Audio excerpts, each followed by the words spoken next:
Hey guys, Kyle, the Death Knight of Anime here, bringing you my review for Fire Force Season 2, Episode 11.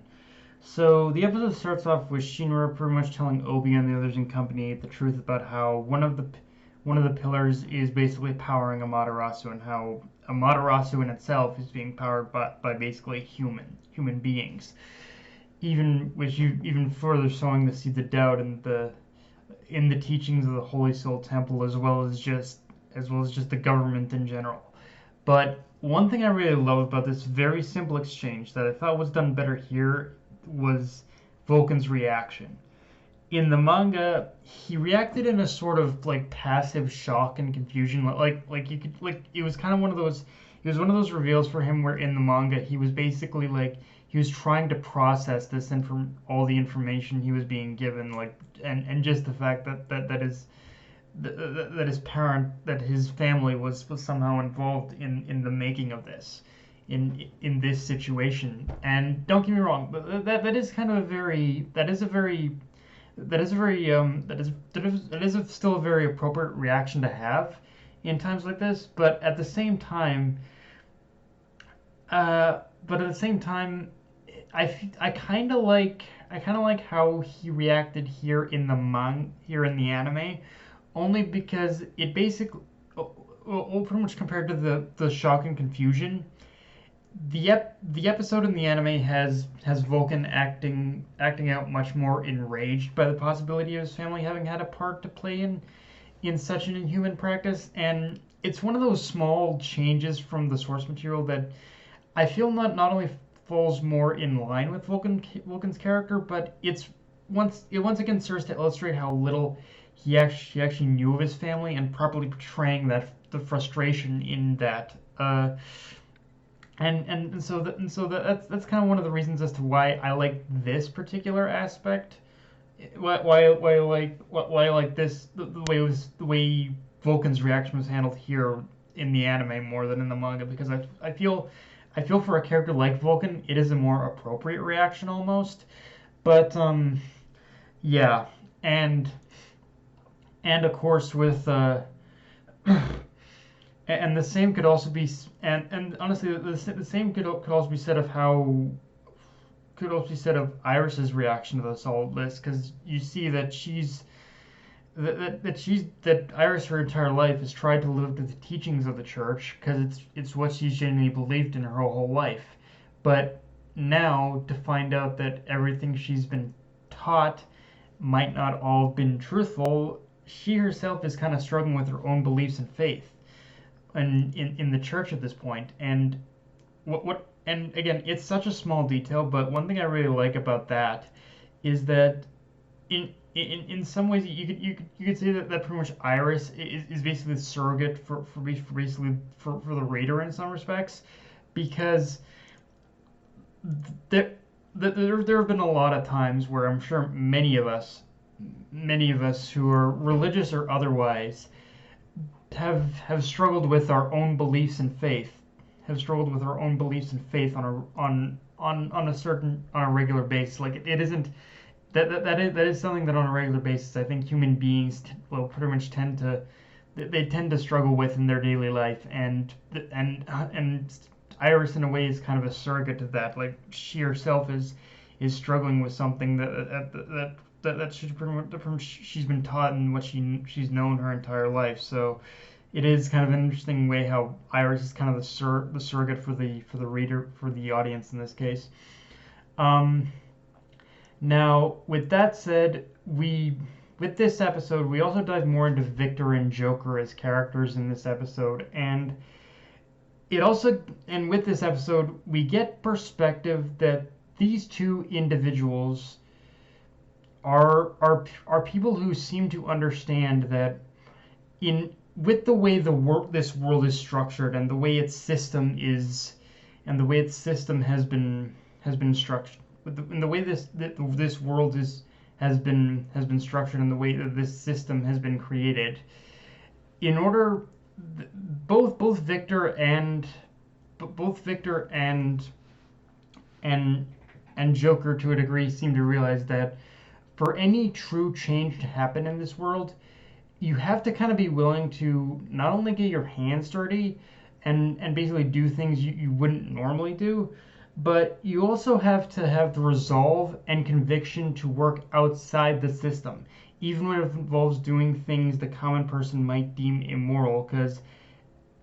Because here's the thing, even though you could argue that there is a very morally gray area with all this, with this whole thing of going against the Holy Soul Church and just going against the government in general, in the way the Joker is doing, no matter how much of a gray area there is here, the fact still remains that working with people who are a part of that system, no matter how good their intentions may be, is still working within it. You are basically you are still working with you are still you are still working you are still working within that corrupt system, even if you try your hardest not to be a part of it. You are still working within it. And in order to genuinely change, and for as radical and dangerous as for as radical as it might sound, and anarchist at times, sometimes in order to genuinely change anything in a world such as this, you do have to be willing to break away and take matters into your own hands in order to find the real truth that's been hidden below the surface. You do have to find what lies beneath the surface. In terms of whatever actions that may involve, you just that sometimes it is necessary, even whether the actions are bad or good. And Joker, however much we may agree or disagree with his methods, is the type of person who can act in this way because he's already in this society. He's already branded a villain and has the freedom to work outside the laws and restrictions placed upon even Company 8, which basically goes into the title of this episode, Dark Hero. He really is the dark hero of this story because he's the only one who can work outside the system,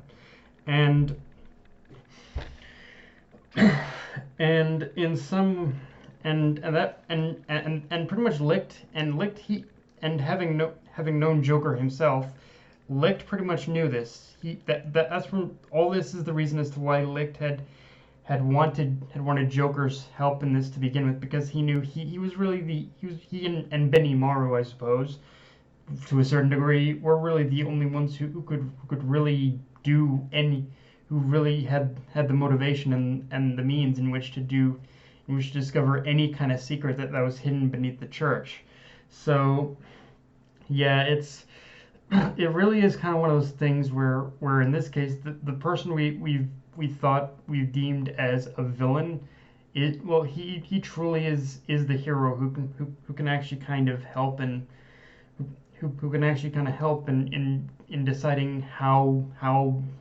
society moves forward here from this point, and what he does is going to affect the actions of how Company 8 moves forward as well. So in that sense, he's kind of an ally that we may not. He's kind of a necessary ally right now. With that said, as far as adaptation of the material in this episode, I will admit there are a couple small but odd choices made here and there that I almost felt kind of messed with the pacing a little, at the very least in the beginning, and maybe a little at the end as well. But it wasn't really anything huge, but just a couple of things of added dialogue or scenes that were added that kind of I'm not gonna say whether they were necessary or not, but the way they were placed into the story felt like it kind of slowed the pacing a little to a crawl, almost like, again, it wasn't throughout the entire episode, but just a scene here, a scene there, where it felt like it kind of slowed the pacing down a little bit. So yeah, and basically once you end up getting past those parts of the episode, in itself went rather smoothly, but even more, but to kind of end this review on a positive note, even though there were those moments that were slow or that felt that were just kind of odd in general, one thing that really stuck out to me about this episode in a good way is that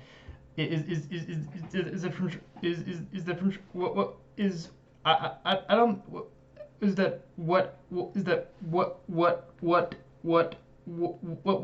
pretty much ever your views on the art and animation on this episode are. One thing one thing I really noticed about this episode, and one thing I cannot deny about it, is that there were a lot of moments watching this episode and rereading the manga along with it, where I felt that the I felt that the anime that the episode in the anime in this episode had a much more stylistic vibe than even the manga. And aside from maybe a moment with Joker or a moment with the priest, the episode as a whole really kind of really had this much more visually detailed was just felt much more visually detailed in a lot of places where the manga wasn't. Like, for example, in again going back to that scene of the Holy Soul Temple and the priest and his people walking through the temple. In the manga, it was just a flat background, but in the anime, they basically gave that from stained glass wall, a stained glass wall in the background. So it's little touches like that that really kind of helped this episode out and really just gave it much more of a pretty much visual identity, I think. So, but yeah, guys, that's all I got for this review. If you enjoyed the video, like, comment, subscribe, follow me on Twitter, Facebook, and Crunchyroll. Dead Knight of Anime, signing off. Later, guys.